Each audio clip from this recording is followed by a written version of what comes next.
Hello guys, nandito kami ngayon sa Casa Jose Maria Hot Spring Resort in Bae, Laguna. Ayan, ang linis ng area, ang laki ng pool. And then may parking lot din sila. Ayan. Bali, apat to resort nila magkakatabi. So dito kami sa number 2.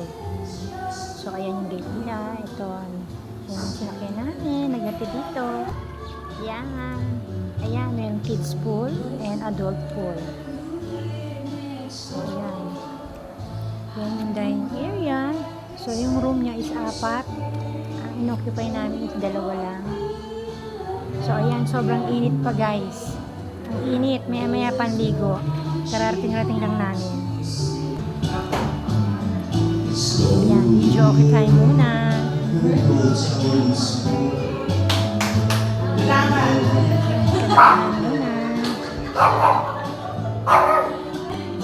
Ganda rito guys. Gusto nyo mag-resort, nasa page to. Nasa Facebook ang page nila. Casa Jose Maria Hot Spring Resort in Bae, Laguna. Ayan, gala-gala muna ako. Init. Pagilid-gilid lang muna. Ayan, nainitan na ako niyan. Pawis-pawisan na. So, igagala ko lang kayo sa view ng resort. So, ayan. Ganda, linis. Ang shower room niya is 4. Meron pa sa likod doon at sa gilid. Then, per room, meron ding CR.